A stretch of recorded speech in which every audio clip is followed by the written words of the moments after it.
I never wanted to remember that day, but the desert doesn't forget forgetfulness. I was riding the edge of the dry flats where the heat waves twist the air and nothing moves but vultures. That's where I first saw her.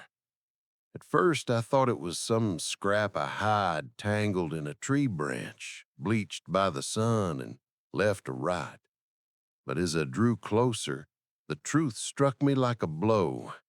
A girl, no older than 16 maybe, hung upside down from a cottonwood limb, her ankles lashed with rawhide. Her hair dangled like a black waterfall, stiff with blood and dust. The sun was merciless, hammering down on her bare skin. Her face had been beaten near senseless, lips cracked, eyes swollen half shut. Flies buzzed around her like they owned her. And just a few paces away, hammered into the cracked earth, a splintered sign leaned in the wind.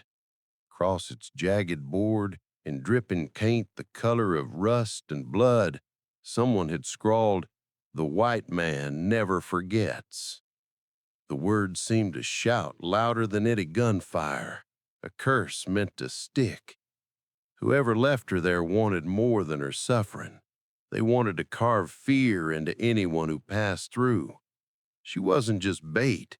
She was a message, and I was fool enough to read it. I stood there a long while, my throat dry, my heart crawling in my chest. She gasped now and again, a sound so faint it barely rose above the flies, but it was enough to prove she still lived. Her arms twitched weakly against the air, too drained to fight anymore.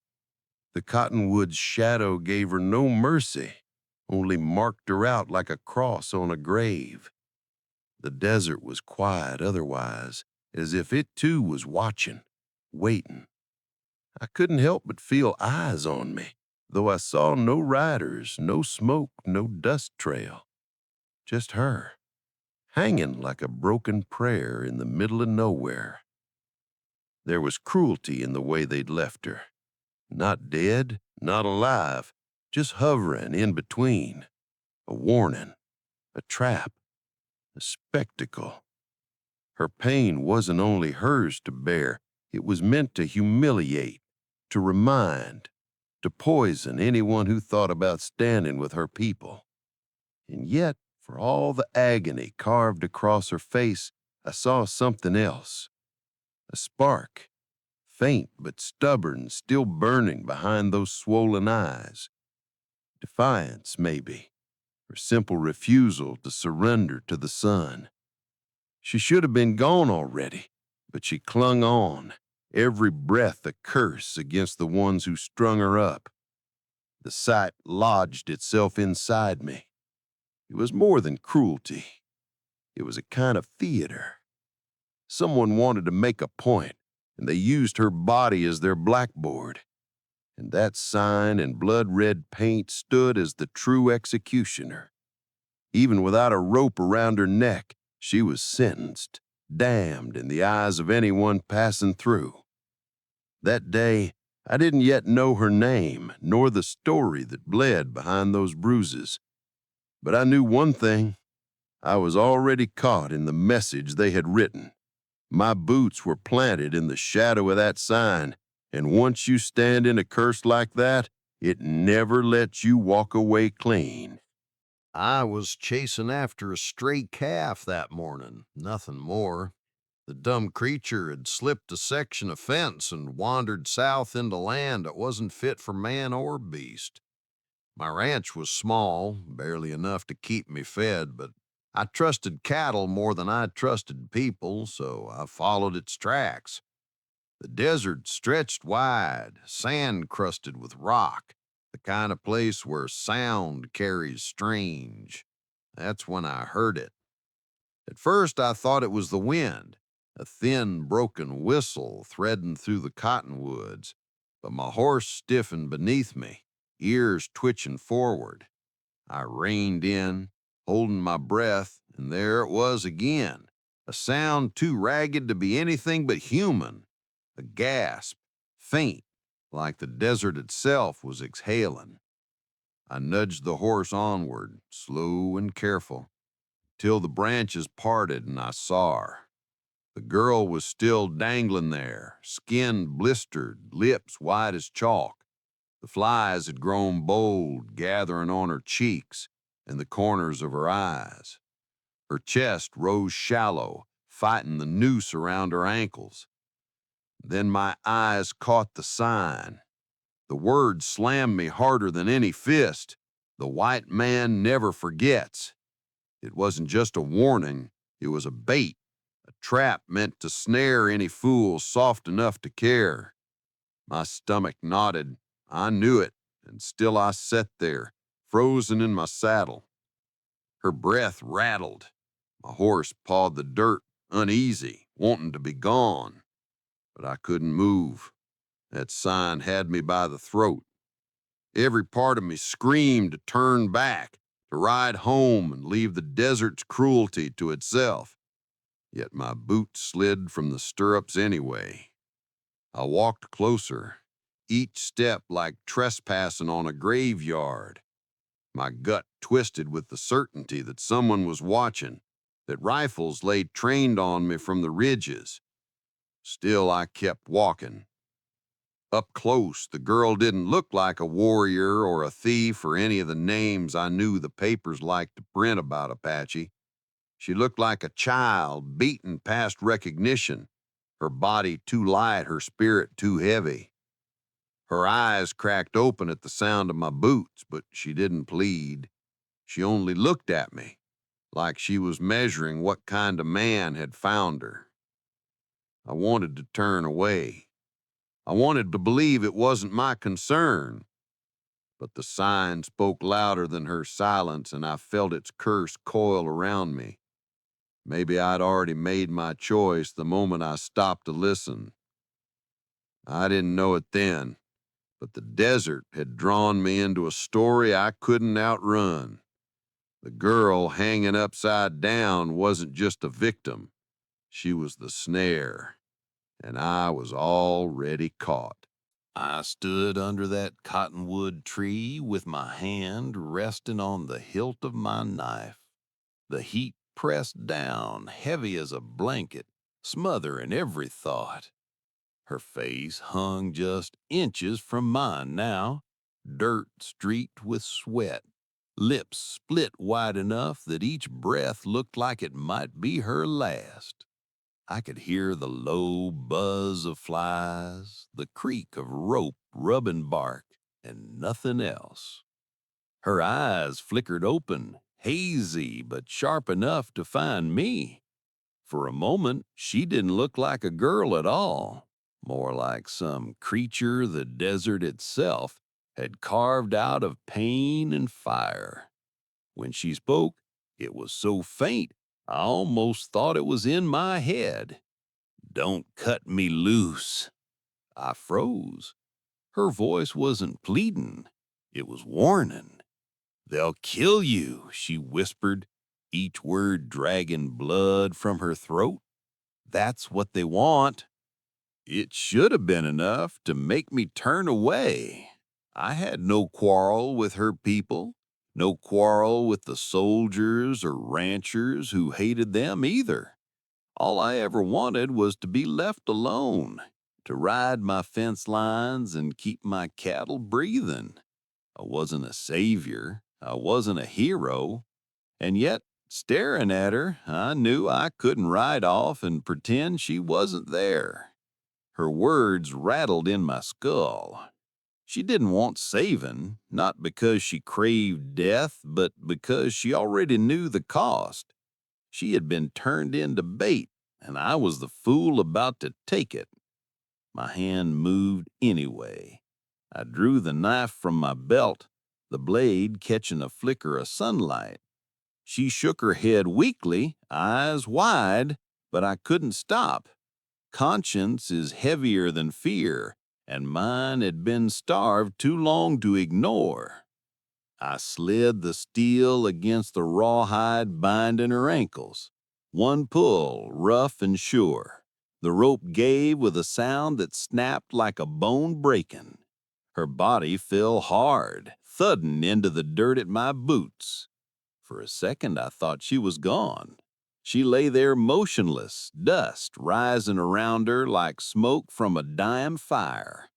Then she coughed, rolled to her side, and drew in a breath that rattled all the way to her toes. I knelt, my heart hammering, my ears straining for hoofbeats that never came. No one burst from the rocks, no gunfire split the silence. Just her and me, bound together by a choice I couldn't undo. She lifted her head, eyes glazed with pain, but burning still. "Fool," she whispered, voice breaking.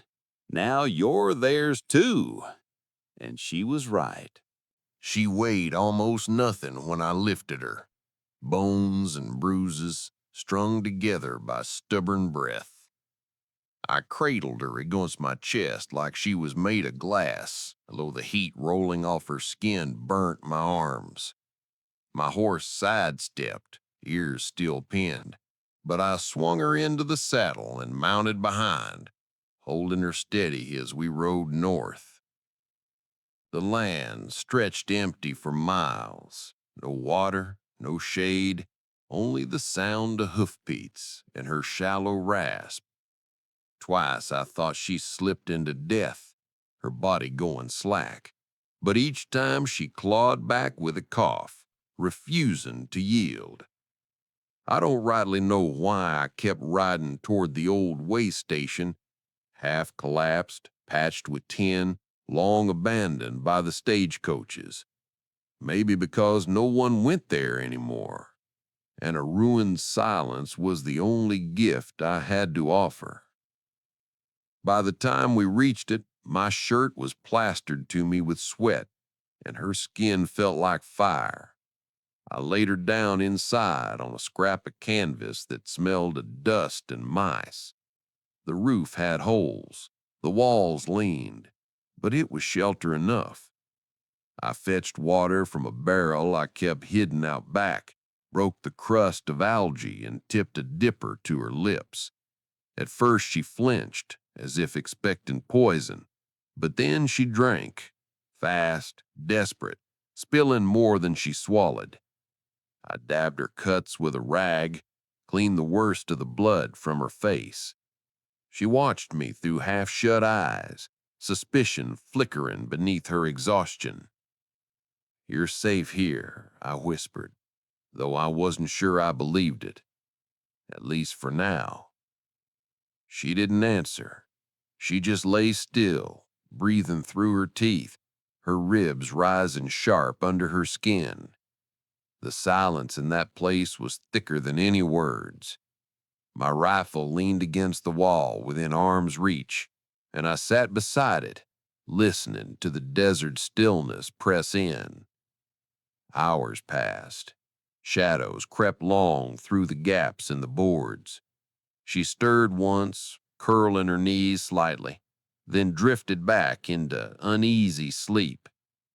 I stayed awake, every creak of wood making me reach for the gun. What surprised me most wasn't fear of who might come, but the weight of her presence.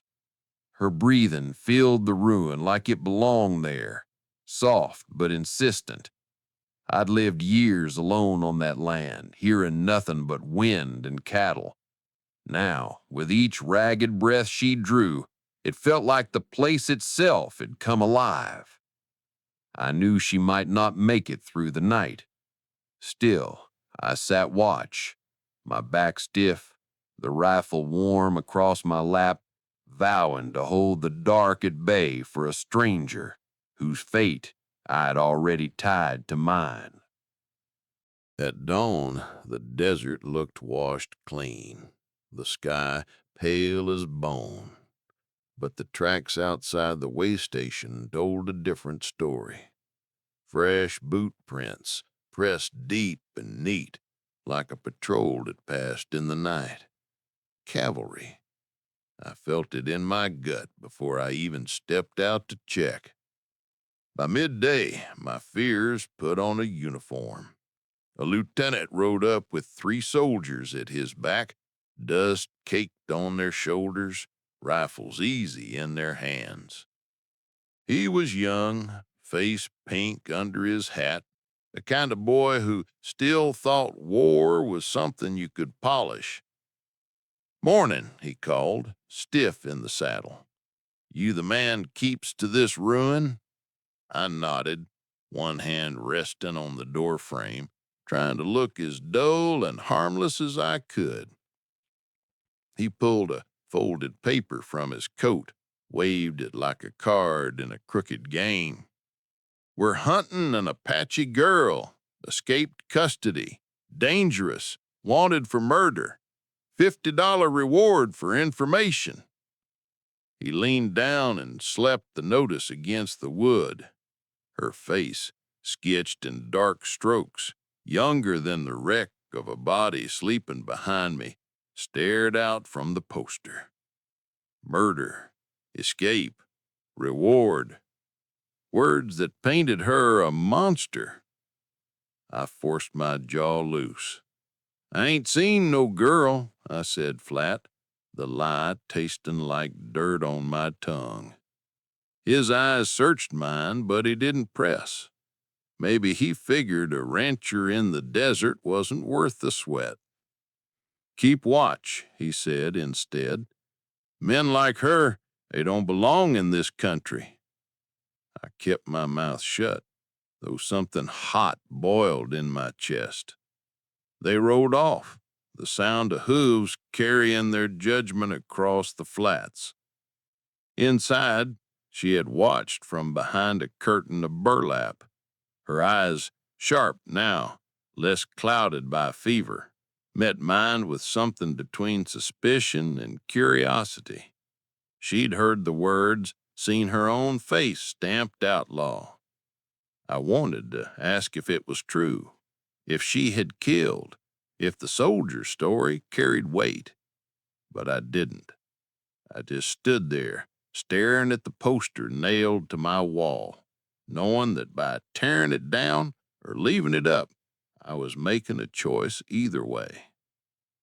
That night, as the wind rattled the tin roof, I burned the notice in the stove. She sat across from me, silent, the firelight flickering on her bruises. For the first time, I thought I saw trust in her eyes, but it was thin, brittle like a spider's thread. I'd taken her fate on my own shoulders without knowing what sins, if any, I was protecting. And the weight of that not knowing pressed heavier than any soldier's threat. The days that followed blurred into silence and waiting. She healed slow, though the strength in her eyes returned faster than her body. By the 3rd night, she could stand, and that was when I told her we had to leave. The boot prints outside never faded, and I knew soldiers would circle back. We saddled my 2 best horses under the half moon, its pale light carving silver edges along the desert. She moved stiffly, but she climbed into the saddle with a steadiness that told me she'd known horses all her life. I gave her the lead rope, though I kept my rifle across my back. We rode south, the only direction that promised more than gallows. The desert was strange that way. It could feel endless, yet each mile south carried a whisper of freedom. She didn't speak, but the way she held herself said enough. She was heading towards something, not away. The first 2 nights passed quiet, just the shuffle of hooves and coyotes crying across the rocks. But on the 3rd, the desert betrayed us. Gunfire cracked from the ridge without warning. My horse screamed, stumbled, and a bullet tore into my shoulder, spinning me half out of the saddle. I remember hitting the dirt hard, the world ringing in my ears. The stars above spun. My hand fumbled for the rifle, but found nothing but blood. She was off her horse before I could speak, her small frame hauling at me with surprising strength. "Elias," she shouted, my name sharp in her mouth, though I never told her it. She dragged me behind a scatter of boulders, bullets sparking off the stone as the riders closed in. "Run," I rasped, pushing at her. "They want you. Leave me." She ignored me, kneeling in the dirt, her hands pressing hard against the wound. Her face, once bruised and beaten, was fierce now, jaw clenched, eyes burning. "No," she hissed, "not again." Each shot that rang out chipped the rocks, sprayed grit into our faces, but she never flinched. She stayed bent over me, her body shielding mine. The hunted girl had become the protector, dragging me into a fight I couldn't lift my rifle to meet. Pain clawed at me, pulling me under. The last thing I saw before the dark swallowed me was her silhouette, rifle lifted, standing against the moonlight like she had been carved out of the desert itself. The world came back to me in fits. Gunpowder in the air, stone chips raining down, her voice close to my ear. I drifted in and out, the pain dragging me toward blackness, but she kept pulling me back. Each time my eyes opened, she was there, crouched over me, her rifle steady in hands that had no right to be that strong after all she'd endured. The riders never rushed us. They circled, firing now and then, testing, trying to scare us into breaking cover. I could hear their laughter carrying on the wind, cruel and patient. They knew I was hit. They knew time was on their side. She leaned close, her breath warm against my ear. "My name is not what they wrote on that paper," she whispered, words sharp and certain. "It is Elena. It means the wind that never bows." The name struck through my fever like a bell. I saw her then, not as the broken girl strung from that cottonwood, but as something else entirely, a force that bent but did not break, a storm walking on two legs. Bullets sparked off the rocks again, but she didn't flinch. She gripped my hand hard, pressing it to her chest. "You are mine now," she said, voice trembling but fierce, "and I will not let the desert take you." Her words sank deeper than the lead in my shoulder. I should have told her to run, to save herself, but my throat failed me. All I could do was stare as she rose, rifle braced against her shoulder, the moonlight catching her profile.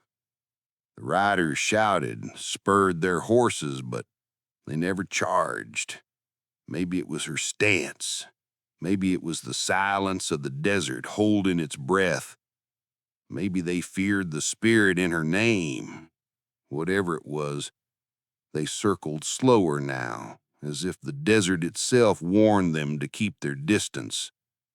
My blood soaked the sand, my head swam, but even through the haze I understood. This wasn't a girl clinging to survival anymore. This was a woman claiming her place, daring the world to take her down. Somehow, in that broken patch of desert, she was claiming me too. I closed my eyes, not in surrender, but in trust. For the first time since I found her, I knew I wasn't the one saving anyone. She was saving me. By the time we slipped south of the border, days had passed in a blur of heat and fever. I don't remember the ride, only waking in pieces, her voice in my ear, her hands steady on the reins, the smell of sage and horse sweat and blood. When the world finally settled, we were beside a slow river, water dark as glass, reeds whispering in the current. She had built a fire, cleaned my wound, and sat with her back to me, hair loose like a banner. We didn't talk about what we'd left behind, the sign, the soldiers, the gunfire. We built a cabin out of driftwood and cut pine, hammering in silence. I mended the walls as my shoulder healed, and she gathered herbs, stitched blankets, laid snares for rabbits. In the evenings, she would sit on the threshold, feet in the dust, eyes on the horizon, as if waiting for something she knew would never come. It was there, in that scrap of country neither of us belonged to, that she began to show me who she was beneath the bruises. She told me about her people, about raids and betrayals, about the white man who promised protection and gave gallows instead. She told me about the brother who died in a holding camp, about the child she lost before she even had the chance to hold it. She told me all of it, her voice quiet but unbroken. And one evening, she laid a small piece of cloth in my hands. Sewn clumsily, but with care, it was a tiny shirt, no bigger than my palm. "For when he comes," she said, eyes steady, "or she, I don't care which." I stared at the shirt, the meaning heavy in my hands. Life, new and unmarked, rising from the ashes of everything that tried to break us. It felt like a defiance louder than gunfire. We were not free, not really. The memory of the sign still burned in my mind. Somewhere posters with her face still hung. Somewhere men still spoke our names with hate. Peace in this land was borrowed, not given, but it was ours for as long as we could hold it. At night, we lay in the small cabin, her head on my chest, the sound of the river threading through the cracks in the boards. The desert had taken everything from us, but left us each other, and from that, somehow, we built a home. I know one day they may come again. The curse of that sign may reach across the border, but when they do, they'll find not a broken girl in a foolish rancher, but a woman who never bows and a man who finally chose a side. And between us, a child whose first breath will not be taken in fear. That is our revenge. That is our survival.